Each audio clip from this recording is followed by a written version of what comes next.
For 13 days, fewer than 200 men held a crumbling mission against an army several thousand strong. They had no reinforcements coming. They had no artillery to match what faced them, and they knew they had to have known that surrender was still an option. Santa Anna had offered terms. They could walk away. They could live. They chose to stay. That choice has fascinated historians, soldiers, and storytellers for nearly 2 centuries. What makes men do that? What makes a garrison, cold, hungry, outnumbered 10 to 1, look at an open gate and decide to close it? And when the final assault came, when Santa Anna unleashed everything he had in the last hours before dawn, everything ended in just 90 minutes.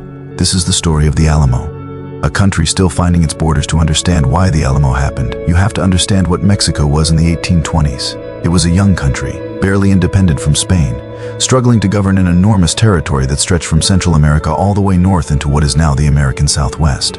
Texas was part of that territory, and it was almost empty.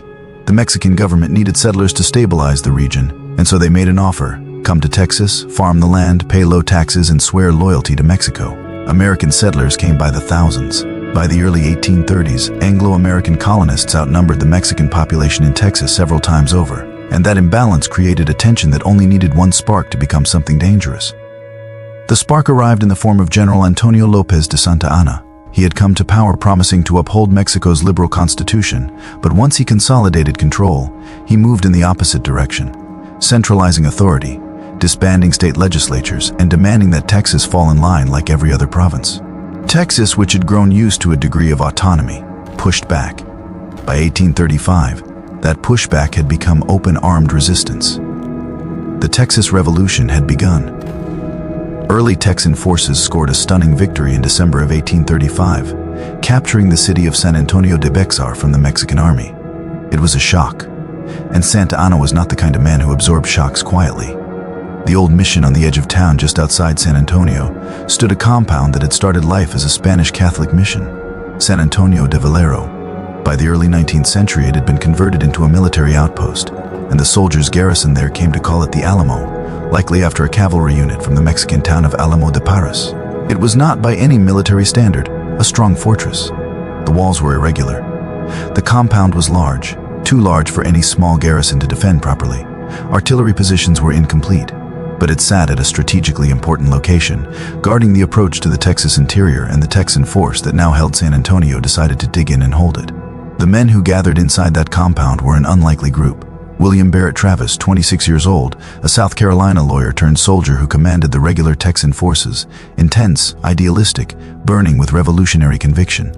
James Bowie, the knife fighter turned land speculator turned militia commander, a man of enormous physical presence who was already ill when the siege began. And Davy Crockett, former congressman from Tennessee, frontier legend, who arrived in early February with a small company of volunteers, fiddle reportedly in hand, because he believed in the Texan cause and perhaps because he could not resist a fight worth having. Between them, they commanded somewhere between 180 and 260 men. Historians debate the precise number. What is not debated is that it was nowhere near enough. The army that blocked the horizon Santa Anna moved fast, faster than anyone in Texas expected. He marched his army north through the winter, through harsh terrain and bitter cold, losing men to exposure and exhaustion along the way. Military wisdom might have counseled waiting for better weather, consolidating his forces, moving with caution. Santa Anna was not interested in military wisdom. He was interested in a message.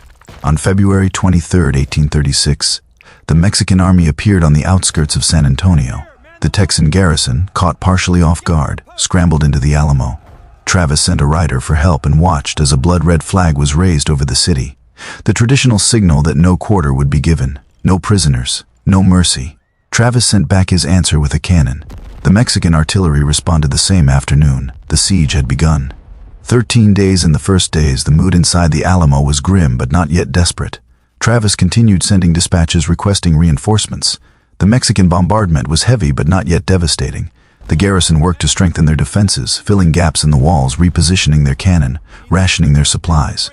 There was still a belief, however fragile, that help might come. On the night of March 1st, a small relief column from Gonzales slipped through the Mexican lines, 32 men. It was not the army they needed, but they came anyway. That matters. As the second week began, the reality of the situation became harder to ignore. The bombardment grew heavier.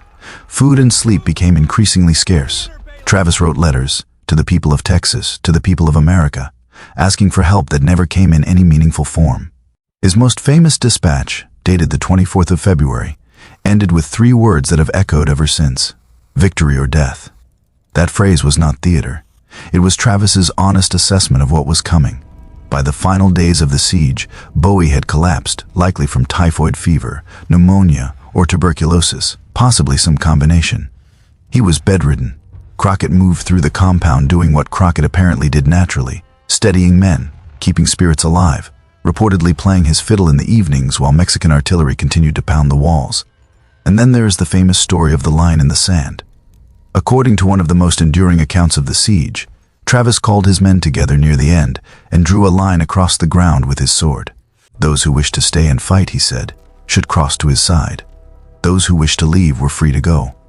All but one crossed, and even that man, Lewis Rose, may be more legend than documented history. Historians debate whether this scene ever actually happened. The primary account comes from a single source, recorded decades after the battle. It may be true, it may be embellished, it may be myth, but it has survived because it captures something people have always wanted to believe about the men who held that compound, that their decision to stay was deliberate, clear-eyed, and made with full knowledge of what it meant. Before dawn, March 6, 1836, somewhere between midnight and 4 in the morning, Santa Anna gave the order. He had been reinforced. He had more than enough men. He had waited long enough. The Mexican force, historians estimate somewhere between 1,400 and 1,800 soldiers, formed up in 4 columns in the darkness surrounding the Alamo. They moved in silence, under strict orders not to make a sound. Santa Anna had planned this for maximum shock. Hit hard, hit fast, ended before daylight. Then a bugle sounded. Whether it was a signal or an accident, no one knows for certain. But when the music started, the Mexican columns began to advance, and the Alamo garrison, exhausted, understrength, and running on days of broken sleep, snapped awake. The Texan cannons opened first, tearing into the advancing columns. The Mexican infantry fell back, reformed, and came again. The first assault on the north wall was repulsed. The second assault, men with scaling ladders pressing against the stone, was repulsed. For a moment, it seemed like the garrison might hold. They didn't. The sheer pressure of numbers began to tell. Mexican soldiers swarmed the north wall. They poured over the top. The Texan defenders, who had been rushing back and forth to plug gaps along multiple walls simultaneously, were suddenly fighting on the inside. The cannons were turned. The courtyard became a killing ground. Travis died early in the fighting. Accounts say he was shot on the north wall. Bowie, too ill to stand, was killed in his room. The details of how are disputed, and were disputed even at the time. The survivors fell back into the chapel and the long barracks, buildings that became the last defensive positions and then tombs. The fighting was room to room, brutal and close. Defenders were bayoneted at their gun emplacements. The Mexican army took casualties far heavier than Santa Anna had anticipated or would later publicly acknowledge. The question of how Davy Crockett died has never been fully resolved. Some accounts place him among the last men standing, fighting with a rifle used as a club when the ammunition ran out. A diary attributed to a Mexican officer, its authenticity itself debated, describes Crockett as one of a handful of survivors captured after the battle and then executed on Santa Anna's orders. Which version is true? Historians have argued it for generations. The honest answer is that we do not know. In 90 minutes, it was over. The morning after Santa Anna walked through the compound surveying what his army had taken, women and children who had sheltered inside, including Susanna Dickinson, wife of one of the defenders, and her infant daughter, were spared. They would carry the news of what had happened back to the Texan settlements. The bodies of the defenders were burned. Whether that was intended as a final insult or simply a practical measure in the Texas heat, the effect was the same. There would be no graves, no markers, nothing for the living to gather around in grief. Santa Anna believed he had broken the rebellion. He had destroyed the garrison. He had sent a message that resistance was futile.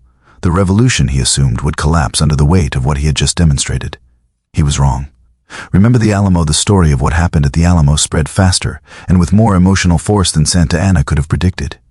Remember, the Alamo became a rallying cry, not a lament, but a weapon. Sam Houston, commanding the Texan army, used the weeks after the Alamo's fall to regroup and draw Santa Anna deeper into Texas. On April 21, 1836, less than 7 weeks after the final assault, Houston's forces attacked the Mexican army at the Battle of San Jacinto. The battle lasted 18 minutes. Santa Anna was captured the following day, hiding among his own dead. Under pressure, he signed treaties recognizing Texan independence. The military defeat at the Alamo had become something stranger and more powerful, a psychological catalyst that unified and enraged a population that might otherwise have fractured. The men who died inside that compound may have changed the outcome of the war not by holding the Alamo, but by losing it. What the Alamo became in the nearly 2 centuries since, the Alamo has been layered with myth, contested by historians, and claimed by competing narratives. The story of heroic Anglo-American settlers fighting for freedom obscures the considerably messier reality that some of those settlers were slaveholders, that the causes behind the Texas Revolution were entangled with slavery's westward expansion, and that the Tejano Texans who also fought and died at the Alamo have often been written out of the popular memory of the battle. Historians have spent decades separating fact from legend, questioning the line in the sand, debating casualty numbers, scrutinizing sources. That work matters. The truth of what happened is more complicated, and in some ways more interesting than the mythology. And yet the story persists, not just as patriotic folklore, but as something that touches something deeper, the image of a small group of people, aware that they are going to lose, choosing to hold their ground anyway. That image travels across cultures and centuries because it describes something human beings have always done, and probably always will, stand in places they cannot possibly defend because they have decided the place is worth defending. Whether Travis drew a line in the dirt or not, whether Crockett died fighting or was taken prisoner and executed, the essential fact is unchanged. Fewer than 200 people held a crumbling mission for 13 days against an army that could have overwhelmed them on the first night. And when the 90 minutes came, they met it. That is what history remembers. That is what the Alamo is.